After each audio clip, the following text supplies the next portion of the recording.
लेकिन वो पॉइंट टूटी।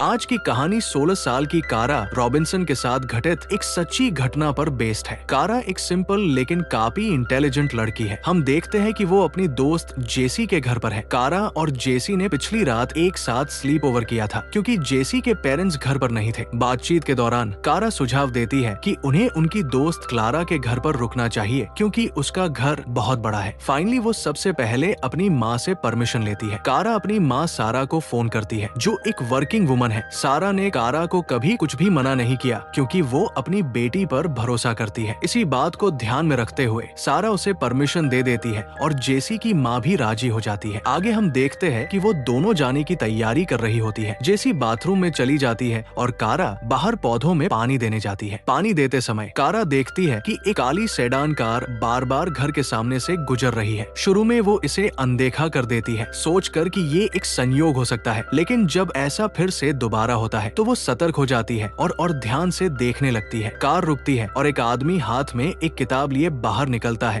और उसकी ओर बढ़ता है। कारा सोचती है कि शायद उसे उससे कुछ पूछना होगा। वो आदमी उसके पास आकर पूछता है, क्या तुम्हारे माता पिता घर पर हैं? कारा ईमानदारी से जवाब देती है, नहीं, ये मेरा घर नहीं है, ये मेरे दोस्त का घर है। और यही वो एक बहुत बड़ी गलती कर बैठती है। अचानक वो आदमी उसकी गर्दन पर बंदूक तान देता है और उसके पास आकर कहता है, चुपचाप कार में बैठ जाओ, नहीं तो मैं तुम्हें यही गोली मार दूंगा। कारा हक्की बक्की रह जाती है। वो चुपचाप कार की ओर चलती है और उसमें पीछे एक डिब्बे में बैठ जाती है। वो जानती है कि चिल्लाने से उसकी जान को खतरा हो सकता है और ऐसा रिस्क वो नहीं लेना चाहती थी। वो आदमी कार लेकर चला जाता है और कारा डिब्बे में चुपचाप रोने लगती है। उसे नहीं पता कि उसे कहाँ ले जाया जा रहा है या उसके साथ क्या होगा। एक जगह पुल के पास कार रुकती है और कारा भागने के बारे में सोचती है, लेकिन डर उसे रोक देता है। वो सोचती है कि क्या होगा अगर उसने भागने की कोशिश की और उसने उसे एक गोली मार दी। आगे वो आदमी डिब्बा खोलता है और उसके हाथ पैर बांधता है और उसे एक प्लास्टिक के कंटेनर में ठूंस देता है। इधर जेसी के घर में जेसी बाथरूम से बाहर आती है और देखती है कि कारा गायब है। पौधों में डालने के लिए जो पानी चल रहा था वो अभी भी बह रहा है। जेसी जानती है कि कारा बिना बताए कहीं नहीं जाएगी और वो बेचैन होने लगती है। घबराकर वो कारा की माँ सारा को फोन करती है और सब कुछ समझाती है। सारा समय बर्बाद किए बिना पुलिस को कांटेक्ट करती है। पुलिस जेसी के घर पहुंचती है, लेकिन उन्हें यकीन नहीं होता कि कारा को किडनैप किया गया है। वो सोचते हैं कि शायद वो घर से भाग गई है या किसी बॉयफ्रेंड के साथ कहीं चली गई है। निराश होकर सारा कारा के बॉयफ्रेंड को फोन करती है और पूछती है कि क्या कारा उसके साथ है। कारा का बॉयफ्रेंड इनकार करता है और जोर देकर कहता है कि कारा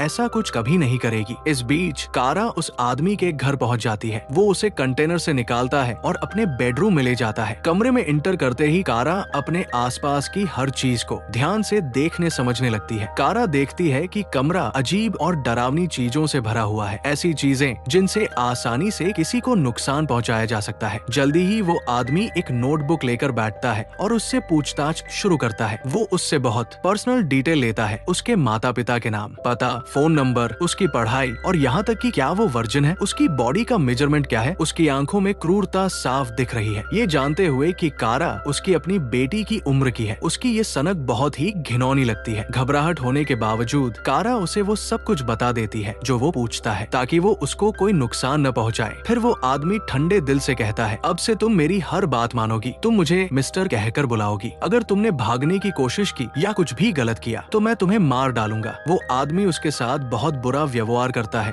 और कारा को कभी न मिटने वाले घाव देता है, घाव जिन्हें वो जिंदगी भर ढोएगी। फाइनली वो आदमी अपनी हवस मिटाता है। जब ये सब खत्म होता है और कारा संभलती है तो वो कमरे में कुछ चीजें नोटिस करने लगती है। वहाँ एक हेयर ब्रश है जिस पर बाल फंसे हैं और कुछ क्रीम है जो आमतौर लेडीज इस्तेमाल करती है। इससे कारा को यकीन हो जाता है कि इस घर में एक और लड़की रहती है, लेकिन उसे नहीं पता कि वो कौन है या कहाँ है। बाद में वो आदमी उसे लिविंग रूम में ले जाता है जहाँ वो उसे सोफे पर बैठने के लिए मजबूर करता है और उसके साथ ब्लू फिल्म देखता है। इस बीच कारा का दिमाग तेजी से चल रहा होता है। वो जानती है कि वो जितनी देर यहाँ रहेगी चीजें उतनी ही बदतर होती जाएंगी। वो अपने अपने आसपास नजर दौड़ाने लगती है और भागने के मौके को ढूंढने की कोशिश करती है। हालांकि वो आदमी हर समय उस पर नजर रखता है, उसे सिर्फ 2 से 3 मिनट ही खाली छोड़ता है, जो भागने के लिए काफी नहीं था। कारा समझ जाती है कि उसे प्लानिंग करके वहाँ से भागना होगा। वो उससे बातचीत शुरू करती है, उसका भरोसा जीतने के लिए हर बात मानने का नाटक करती है। जब वो उसका नाम पूछती है तो वो उसको अपना नाम जॉनी बताता है। वो कहता है कि उसकी एक दुकान है, लेकिन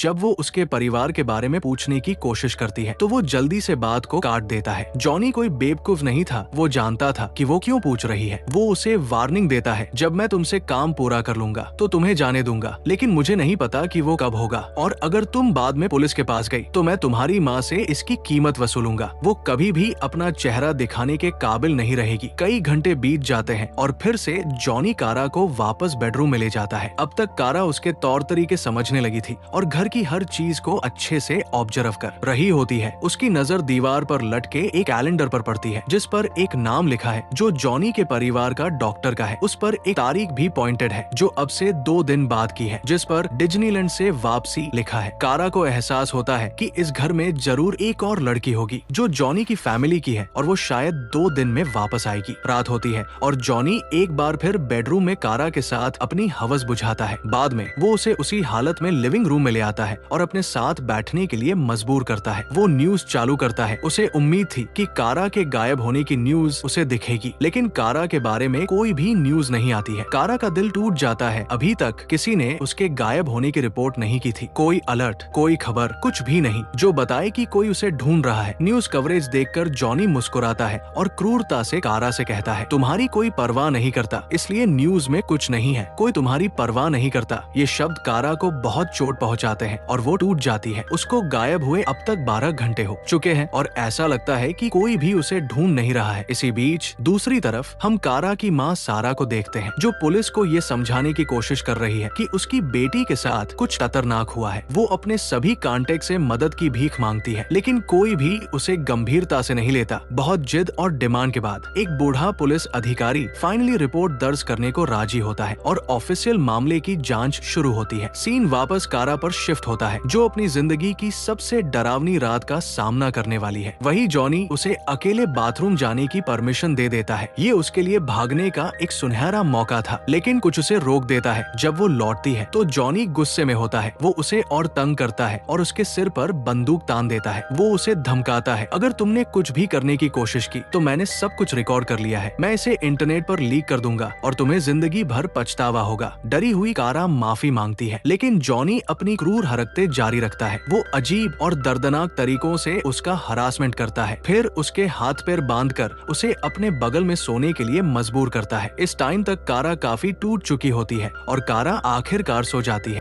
सुबह होती है और कारा की आंख खुलती है तो वो देखती है कि जॉनी अभी भी गहरी नींद में सो रहा है। वो समझ जाती है कि यही सही मौका है। अगर उसने अब कोशिश नहीं की तो उसे जिंदगी भर पछतावा पड़ेगा। मजबूती के साथ वो हथकड़ी की स्क्रू को ढीला करने में लग जाती है। बहुत कोशिश के बाद फाइनली वो अपने हाथों को फ्री कर लेती है और फिर अपने पैरों को खोलती है। अब आजाद होने पर उसकी सबसे बड़ी प्रॉब्लम मेन गेट था, जो एक भारी लकड़ी के टुकड़े से बंद था। किसी तरह वो उस टुकड़े को हटाने में कामयाब हो जाती है। दरवाजा फाइनली खुल जाता है और कारा खुले आसमान के नीचे कदम रखती है, लेकिन उसके पास जश्न मनाने का समय नहीं होता है। जॉनी किसी भी पल उठ सकता था और वो जानती है कि अगर उसने उसे भागते देख लिया तो वो उसे गोली मार सकता है। एक सेकंड भी बर्बाद किए बिना कारा सड़क की ओर भागती है, जहाँ उसे एक कार आती दिखाई देती है। वो उसे रोकने के लिए हाथ हिलाती है और अंदर बैठे लोगों से मदद की गुहार लगाती है। वो उसे सुरक्षित जगह ले जाने के लिए राजी हो जाते हैं। अगले सीन में हम कारा को पुलिस स्टेशन में देखते हैं, जहां कारा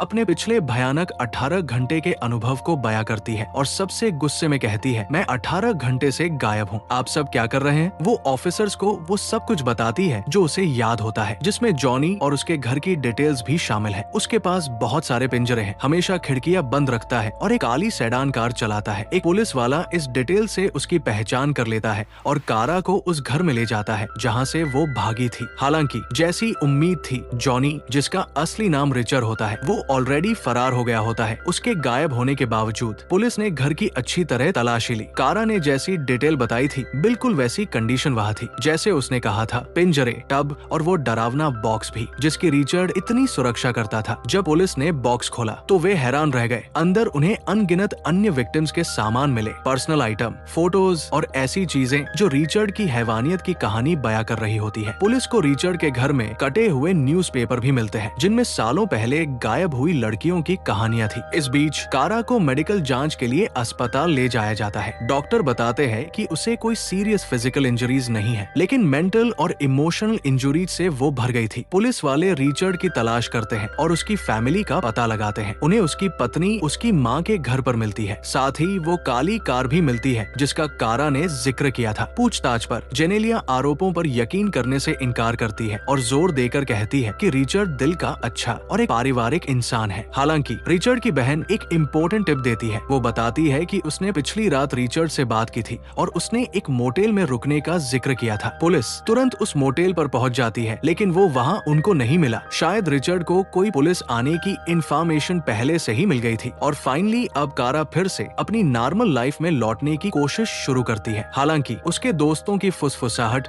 और उसे अलग नजरों से देखना उसके लिए मुश्किल भरा होता है। पुलिस उसको सिक्योरिटी के लिए घर पर रहने की सलाह देती है क्योंकि रिचर्ड अभी भी फरार था। लेकिन इन सब से कारा को घुटन महसूस होती है। वो भयानक यादें उसे भारी लगने लगती है। इसी बीच पुलिस को खुफिया इंफॉर्मेशन मिलती है कि रिचर्ड शहर में वापस आ गया है। पूरे इलाके में पुलिस वाले तैनात कर दिए जाते हैं और आखिरकार उसे पकड़ लिया जाता है। लेकिन रिचर्ड अपने पापों को जानता था, इसलिए वो सच्चाई का सामना करने के बजाय आसान रास्ता चुनता है। वो अपनी गन से खुद को शूट करके सुसाइड कर लेता है। कारा को इसका दुख होता है कि रिचर्ड को अपने काले कर्मों की बहुत कम सजा ही मिल पाई और उसकी सारी सच्चाई दुनिया के सामने नहीं आ पाई। वो चाहती थी कि दुनिया उसकी बुराई को देखे, उससे सीखे और ये इनश्योर करे कि कोई और उसके जैसा दर्द न झेले। दोस्तों, ये फिल्म ईयर 2002 में अमेरिका में घटी एक सच्ची घटना पर बेस्ड है। अगर मूवी की कहानी पसंद आई हो तो वीडियो को लाइक जरूर करें। मिलते हैं अगली मूवी की स्टोरी के साथ। Thanks for watching.